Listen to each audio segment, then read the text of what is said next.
Hi everyone, welcome back to the channel. This is everyone's game, and today I'm going to take you through my UCL fantasy team, take you through my team selection thoughts for match day 11, the first leg of the semi-final round.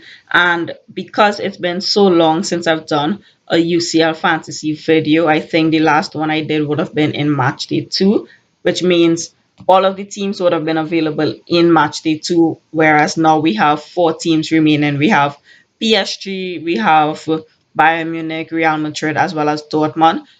Because it's so different now, I think what I'll do is to take you through a quick review of how my team has been performing over the last couple of rounds, and then take you through my transfer thoughts and how I really plan to potentially get more points over my opponents. Right now, I'm doing really well in UCL Fantasy. I'm sixth in my country, 2200 in the world, and in a lot of my leagues, I'm maybe in the second or third position right now. So, what I really want to do is reach to that first position and win the leagues that I am in. So, let me just take you through a quick review of my UCL fantasy team and how it's been performing over the last couple of rounds.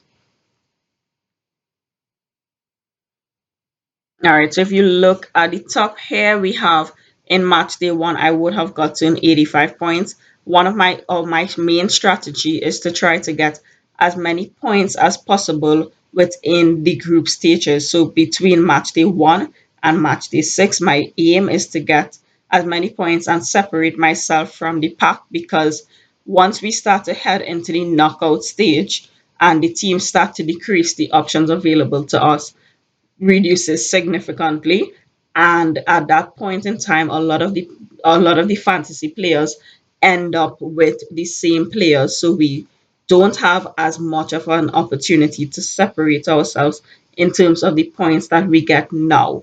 So between match day 1 and match day 6, I do think I performed really well. I got 85 points in match day 1, 60 in match day 2, 80 in match day 3. In match day 2, I would have played my limitless. 60 points to me on a limitless is not particularly great, but 80 points, I did play my wild card in match day 3. This to me was a successful wild card performance. It could have been better though. In match day 4, we got 61 points. At this point in time is where rotation started to play a big factor in the selection of the team. Match day 5, 79, and match day 6, 74 points. Heading into the round of 16, I would have gotten 71 points in the first leg and 92 points in the second leg. This is the most amount of points I would have gotten for this particular UCL fantasy campaign. In this round, I ended up captaining Mbappe. I had Harry Kane as well. We had Akanji. I think he would have scored a goal here, and I had Matson as well. And to be honest, I Matson wasn't even on my radar. I probably selected Matson based on a video that I watched or something like that, and it worked out well for me. Going into the quarterfinals, like I said, now a lot of the teams or a lot of the fantasy teams are becoming almost merging into the same team, and you have to be very careful about the players that you pick and about the captaincy changes, because I did captain Saka in the on the first day, and I ended up switching from the 7 points to Kylian Mbappe, who only scored 2 points. So now I'm even more set on, if my captain on the first day gets 7 or 8 points, I'm not switching unless I really know for sure that the other captaincy option is able to get or is able to at least match the points of the first captain. All right, so moving into the last round that would have just completed, which was the second leg of the quarterfinals, match day 10, we got 54 points. Again, it's not great, but I did get a green arrow in the overall league, but I did go down one place in my country league because I would have been fifth all of the time. And then after this second leg, I went down to sixth. So one of the things I know Hummels, I was also not going to pick Hummels, and I do remember putting out a tweet saying I just want to know who to captain because I really was battling between Saka, I think, and I was battling between Kylian Mbappe, and I did end up making the right choice. So moving on to match day 11, the first leg of the semifinals, we have four teams remaining. We have PSG, we have Bayern Munich, Real Madrid, as well as Dortmund. I do think PSG Dortmund is going to be the easier game, but you never know what to expect in Champions League football. So, like we see, a lot of my players, I have at least 9 players that have to be taken out of my team. We have a lot of the Man City players, which in a sense is going to be good for us because it now frees up a lot of our budget. So the team value right now doesn't make a significant impact because we have Haaland out. We have a lot of the higher priced players who are now out of the tournament. So looking at the 9 players that I have, what I think I'm going to do is with having 5 free transfers, I might be willing to take a hit. Usually, I would be wary of taking hits. However, the players that have been eliminated were players who were highly owned. And when I look at the teams in the leagues that I am in, when I look at either the first place team or the teams that are directly under me, we all have 8, 9 players that we have to transfer out. So using 5 free transfers simply mean that more than likely we wouldn't have no bench, meaning you have no opportunity to make transfers during the match day. And that is one of the pivotal features of UCL Fantasy. And I feel like you'll be leaving a lot of points on the table if you don't ensure that you at least have 1 or 2 players to transfer during the match day, especially since we're at the semi-final stage where I don't think we're going to have a lot of clean sheets, where some players just may underperform, and you have to have another option to replace them with. So, what I'm looking at doing is to make 3 transfers in addition to the 5 free transfers, which would leave me with eight transfers. I will bring in another goalkeeper as well as two other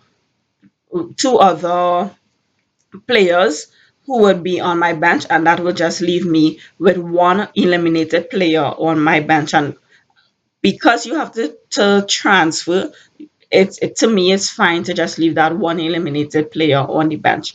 More than likely, it will be the player with the least amount of value, which is Kubasi.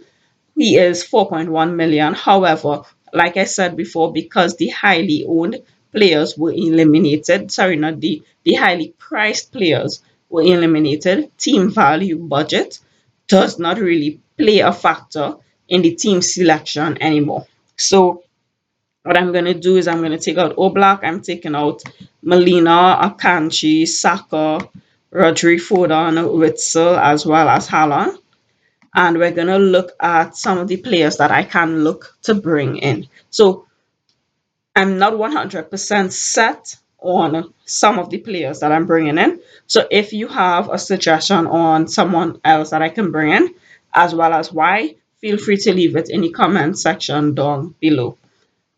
I'll start from the top and go down. One of the players that I can bring in for in to replace Haaland is Vinicius Jr. We do know he is an impactful player. He gets goals, he gets assists, and he typically racks up points in the UCL fantasy. However, I don't feel like he has been as impactful as I would want him to be in the last couple of games. In addition to that, a lot of the players in the leagues that I am in also have Vinicius. And if I want to look for a way to be differential, a way to get points that they don't have, I have to look to another forward who I believe would be able to bring in points, and that to me is going to be Rodrygo. Rodrygo did, I think, I think he scored in the last two games. Let's look at. He scored against Man City in both of the legs. So for me, Rodrigo is a good option to bring in. He is going to get points. He can potentially get some ball recoveries as well. And he will allow me to be a bit more differential in the leagues that I am in, because Vinicius Jr. is 17% owned, whereas Rodrigo is 11% owned. So for me, I'm going to bring in Rodrigo. But if you have a really good reason why I should bring in Vinicius Jr. or another forward, let me know in the comments down below. Moving on to the midfield, Jude Bellingham stays in the team even though he has been he has not been in the best goal scoring form. He did recently score a goal over the weekend, but since his injury, he has not been as prolific of a goal scorer as he was at the beginning of the Champions League campaign and at the beginning of this season. But we are going to give him the chance to transfer that last goal into Champions League points. In addition, I do think Real Madrid has the ability to go once again into the UCL finals and potentially once again win the UEFA Champions League. So I'm hoping to bring in players who will get to the finals. So in addition to Jude and in addition to Rodrigo, I am going to bring in another Real Madrid player. More than likely, I'm going to bring in Federico Valverde in the midfield. Right, when you look at his stats, let's just take a look here. When we look at his stats for ball recoveries as well as player of the match in the last match day, we have 8 ball recoveries as well. So he is a ball recovery machine, and we need that in the UCL fantasy in particular. So we're gonna bring in Valverde. Bayern Munich have a lot of their players who were injured over the weekend. We had Nabry, we had Musiala, Sane, Coman. A lot of the players were injured over the weekend, but I think they posted today saying that everyone except Mateus de Ligt was in training. So it looks like they're all fit and ready to take on the game week. However, if I am to bring in one of the Bayern Munich players, I would rather bring in Kimmich. All right, so when we look at his stats once again, I do think he has attacking potential and he also tends to get some ball recoveries as well. So Joshua Kimmich is one of my options, but I don't particularly want to bring in Bayern players. Bayern as well as Dortmund players, I don't really back them to go into the final. So I have been trying to avoid selecting them. We will see the amount of Dortmund players I have at the end of this team selection. However, I have been trying to avoid them because I don't particularly back them to get into the finals of this UCL campaign. All right, but we're going to go with Kimmich. Another player we're going to select for this midfield is Vitinha from PSG. He has been extremely impactful in the last 2 game weeks. And I feel like he gets the assist, but he also gets ball recoveries as well. He didn't get a lot of ball recoveries in the second leg, just one, but in the first leg of the quarterfinals, he got 9 ball recoveries. He also was able to score a goal in both of the legs, and I think he was one of the most impactful players over the last couple of games. So I'm going to bring him in and hopefully he keeps that form going and he's able to rack up some ball recovery points but also contribute to the goals and assists in the match. The last player that I'm going to bring in the midfield is going to be a Dortmund player. Like I said, I'm really not backing them to get to the finals. However, we're going to have a balanced team insofar as it is possible. So last leg, I would have brought in Witzel, even though at that point in time I was not back in Dortmund. I was back in Atletico Madrid to get into the next round. So I would have gone with Witzel also, but Sabitzer was an option for me to go with. So what I'm going to do is just probably make amends for that, and hopefully Sabitzer is going to be able to provide us some points. He also is on penalties, and I feel like he's a better option than say Emery, who there was hype about him, and he didn't really translate that into fantasy points. So I would have taken Say Emery out maybe like 2 weeks ago, and I didn't really intend to bring him back. That's also one of the reasons that I'm going with Vitinha, just because I feel like he's gonna get more points in this regard. So looking at the team, I do feel like it is a decent balance. Moving on to the defense, we have the defense to me is the most tricky part because I don't really back any team to keep a clean sheet. If any team is to keep a clean sheet, to me, it's going to be PSG. All right. Dortmund conceded 4 goals over the weekend against Leipzig. They lost 4-1. And defensively, I don't think Dortmund is the best team. We have Kylian Mbappe. We have a lot of really good PSG players that could pace that back line and potentially score goals. If someone doesn't step up from the Dortmund team, I really don't think they will get on the scoreboard. If anything, it's at least gonna be they're gonna at least get 1 goal. But to me, to hopefully cover the potential clean sheet as well as to cover the potential attacking returns, I'm gonna bring in Hakimi just because he is a player that always plays for PSG, and he also racks up the ball recovery points. If you look at his stats, we have 1 assist, 8 ball recoveries in the last matchup. We have 4 ball recoveries in match day 8. He had 7 ball recoveries in match day 7 as well. So he racks up ball recovery points, and he tends to be one of the on the attacking side, getting assists as well as getting goals. Finally, the last defender spot is still up for grabs. I can bring in Rudiger to cover Real Madrid. However, I could also bring in either Kim Min-jae for Bayern Munich or Guerrero. So at this point in time, just for balance sake, I'm leaning towards bringing in one of the Bayern Munich defenders, but I really don't think that matchup is going to have a clean sheet. But I'm just for balance sake, I'm going to bring in Rafael Guerrero. Moving on to my final transfer would be a goalkeeper, and I'm simply just going to bring in one of the keepers that has been one of the best ones in this UCL campaign. He has played most of the matches, and that is Kobal. So, in addition to Lunen, if Lunen is replaced by Courtois, which I don't think he will be, I need to have a second goalkeeper, and that is why I'm deciding to get the 2 goalkeepers rather than taking out Kubasi, bringing in another defender, which, like I said, I don't really think there are going to be much clean sheets. So at least the goalkeepers can get some sort of save points. So at this point in time, this is the team that I will be going with for the first leg of the semi-finals, match day 11.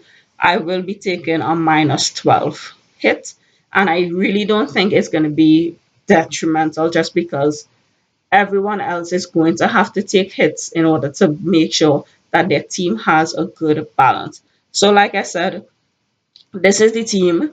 If you have any suggestions, if there's a player that you disagree with, or if there's a player that you think should be in the team, please let me know in the comments down below. And thank you for watching. Feel free to like, comment, feel free to subscribe as well. And this has been everyone's game.